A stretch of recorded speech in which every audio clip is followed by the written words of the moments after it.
The summary channel, and today we will discuss the situation in the world on the 22nd of May of 2026. Today we have a lots of very interesting updates, so let's start. And first we're going to talk about the conflict on the territory of Ukraine, and it seems that it's happening. The major battle of the entire special military operation begins.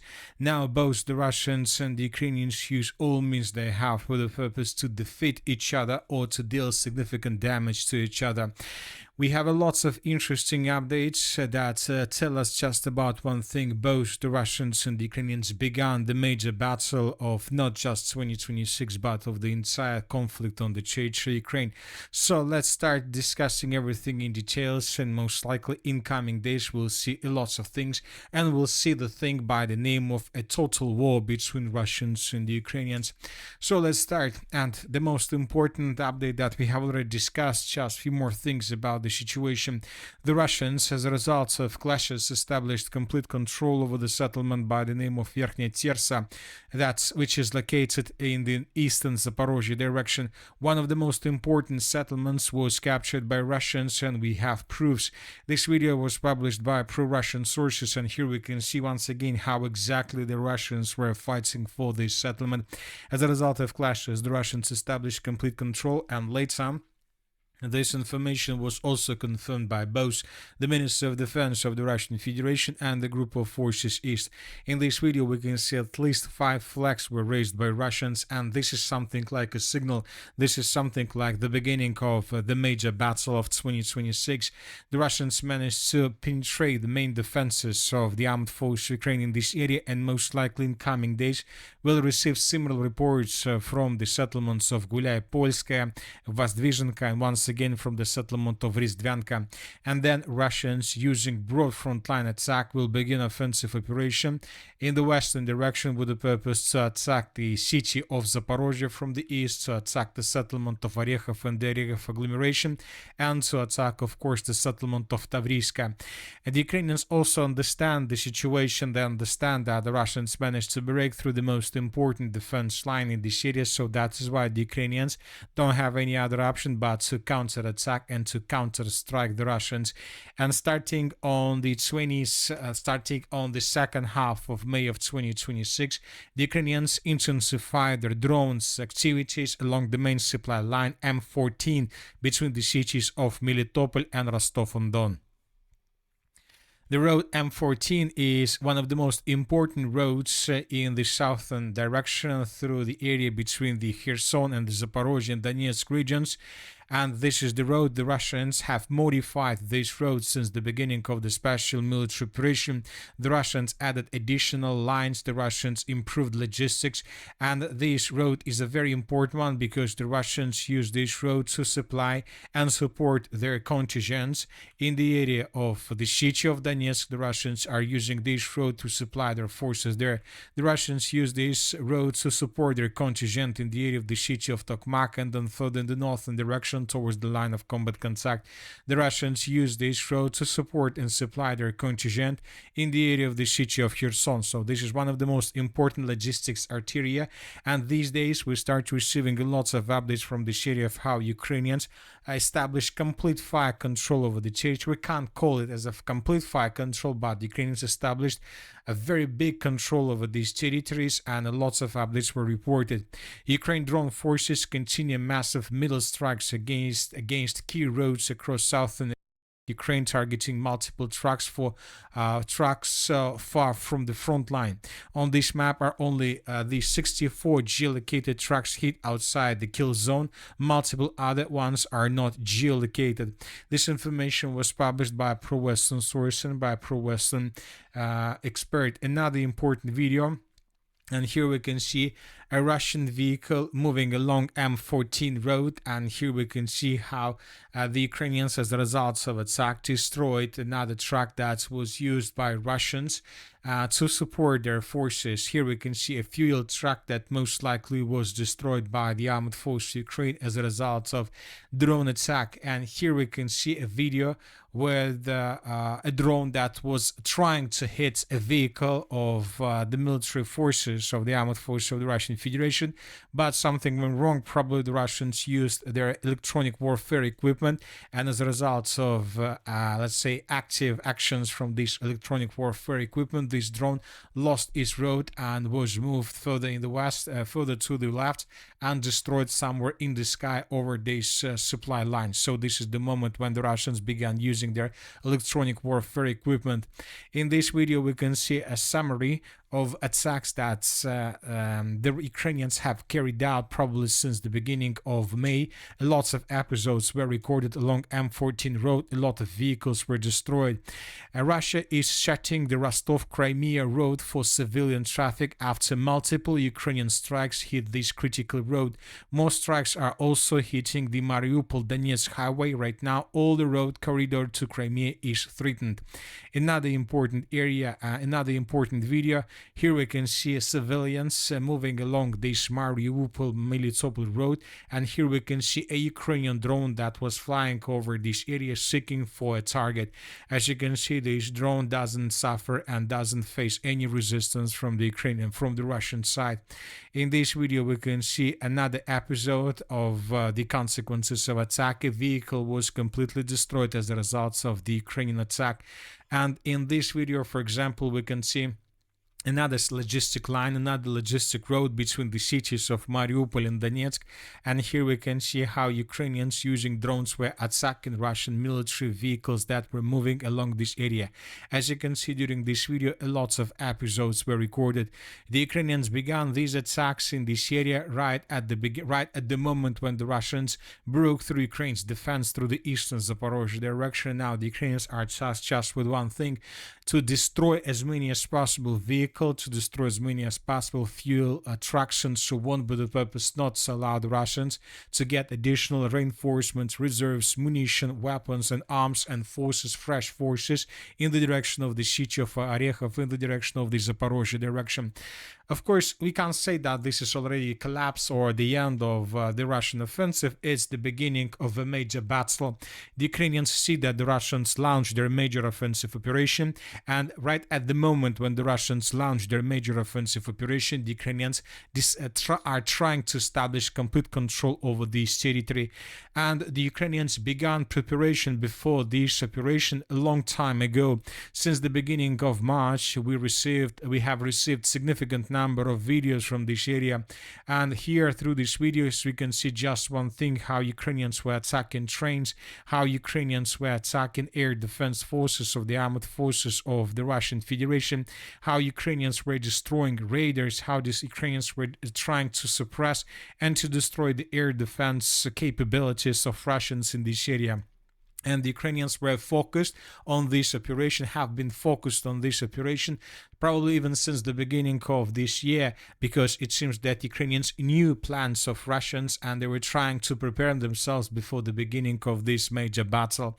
Anyway, let's wait and see what is going to happen next. Obviously, the Russians have obviously a plan B for this situation, because if the Russians don't have a plan B, and if the Russians are not able to secure this Rostov-on-Don Melitopol road, then of course this can lead to some problems for the Russian side. But it seems that the Russians indeed have a plan B, and we are talking about massive missile attacks, massive drone attacks, and probably use of new weapons and new missiles against the Ukrainian authorities. Today we received lots of interesting statements on this matter. Let's discuss them in details.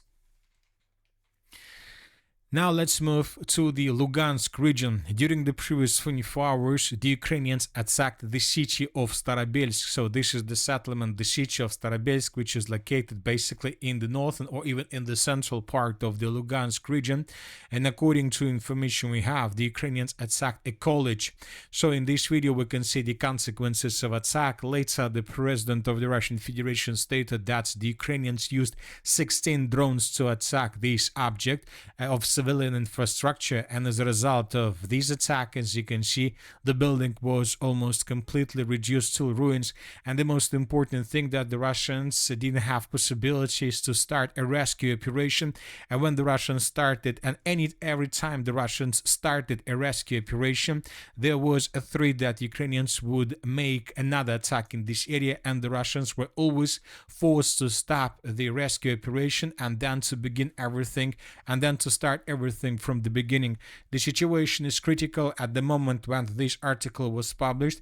At least 3 people were rescued from the rubble of a dormitory in Starobelsk after a strike. According to pro-Russian sources, this attack was carried out by the Ukrainians. And so this is something that the Russian authorities, Putin, used to blame Ukraine's Zelensky and the Ukrainian authorities, and to threaten the Ukraine's authorities with responsibilities and with retaliatory strike. Let's discuss the statement that were made by Russians. Vladimir Putin addressed Ukrainian servicemen with a call not to carry out criminal orders of the illegitimate and corrupt junta. Otherwise, you yourselves become complices to these crimes, the Russian president emphasized. Another important thing, Russia has requested an emergency meeting of the United Nations Security Council in connection with the attack by the Ukrainian armed forces on the dormitory in Starobelsk, according to the Russian permanent mission. Another important statement, a monstrous crime. This is how the Russians call this situation. Another statement made by Putin, 6 people. The losses are 6 people as a result of strike on college in Starobelsk, and 15 are listed as missing, which means that they're most likely below the ruins. The strike on the college in Starobelsk was not accidental. 16 drones attacked the same location in 3 waves, Putin stated. There are no grounds to claim that the drones hit the dormitory because they were shot down or deviated from their course, the president emphasized. There are no military facilities, intelligence service sites, or related infrastructure near the college that was attacked in Starobelsk. Another important thing, the president of Russia ordered the Ministry of Defense to present proposals for response to the Ukraine armed forces attacked the college on the territory of Lugansk region. So most likely in coming hours the Russians will strike back, and probably and most likely the Russians will use new missiles, and most likely Russians will attack decision-making centers through the territory of Ukraine. And several hours later, the Ukrainians published a very interesting statement. Ukrainians stated that they has nothing common with this attack. The General Staff of the Armed Forces of Ukraine confirmed the missile strike on the building of a college and dormitory in Starobelsk, calling them Rubicon's headquarters. The Ukrainians are saying that when they were attacking these buildings, there were no civilians, there were no students and so on. There were Rubicon forces, Rubicon's headquarters. And the Ukrainians are saying that they attacked and destroyed the headquarters of this unit. So this is the situation. The Russians most likely will strike back, but most likely the Russians will strike back right after the end of the UN Security Council, when most likely the members, at least some members of these councils, will reject any blames from the Russian side, and only then the Russians will attack. And once again, most likely the Russians will attack decision-making centers. And now we see that the Russians are intensifying their activities, the Russians erasing any limits in front of them. They will attack hard. And this is the reason, probably another reason, why Zelensky has conflict with the president of the Republic of Belarus and with Belarusians, because Zelensky understands that during these massive attacks and major offensive operation from the Russian side, if something begins from the north, most likely Zelensky will not have enough of forces to stabilize the situation. So this is the situation, and most likely we are at the beginning of something much bigger than we used to see. An offensive, according to pro-Ukrainian sources, an offensive from Belarus is possible in the fall, according to the Ukrainian sources.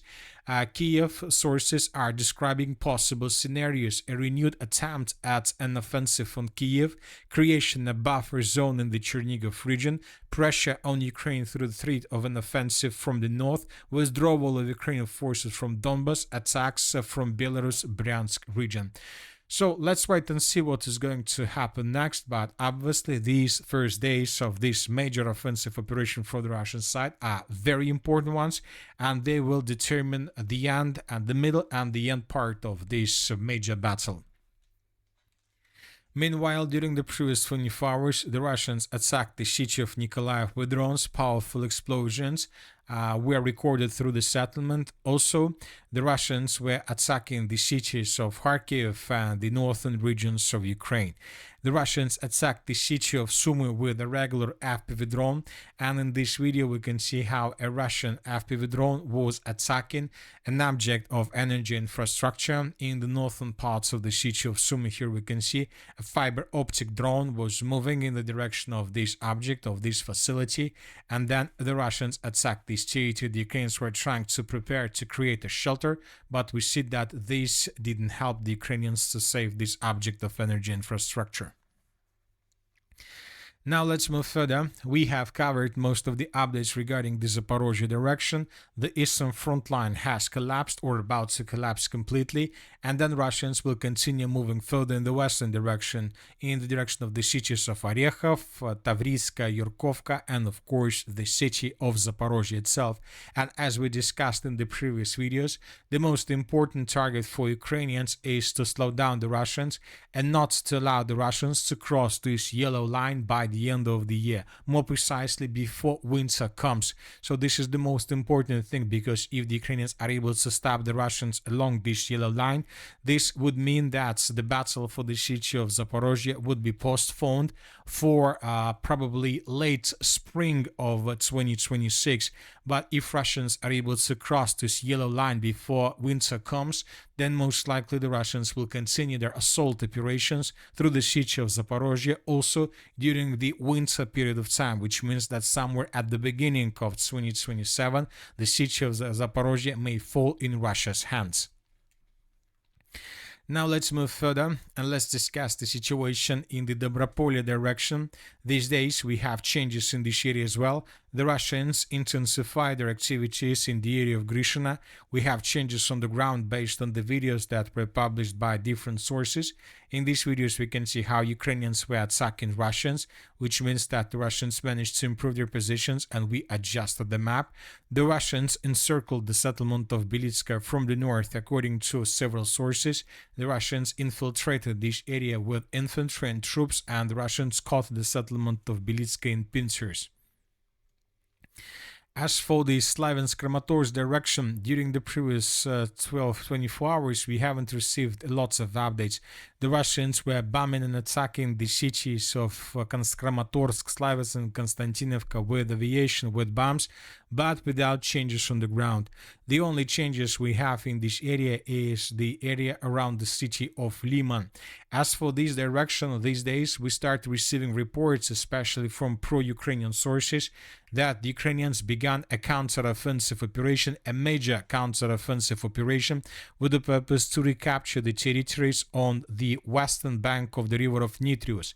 So this is the river of Nitrius, and according to information we have, the Ukrainians are trying to recapture this territory and to remove the pressure from the Russian side on the main logistic lines that go from the mainland, from the Kharkiv area, in the direction of the city of Borova and in the direction of this pocket. The Ukrainians are trying to maintain these territories, to recapture all these territories, and to force the Russians to fall back on the eastern bank of the river of Nitrius. The Russians are saying that there is a very big amount of Ukrainians, too many Ukrainians, lots of vehicles. The Ukrainians using all means they have with the purpose to recapture these territories, and the Russians are preparing themselves to repel these attacks in coming days.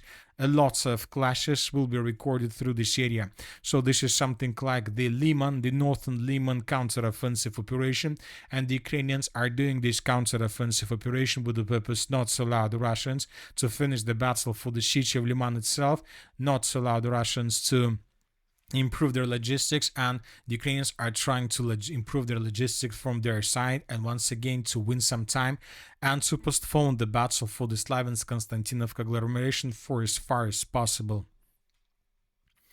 As for the northern directions, the Russians during the previous 24 hours improved their positions along the river of Volcha. The changes were recorded through the settlement of Budarki. The changes were recorded around the village of Akhrimovka. Furthermore, according to information we have, the changes were recorded along the village of Granev. This is already the Kazachya Lopan direction.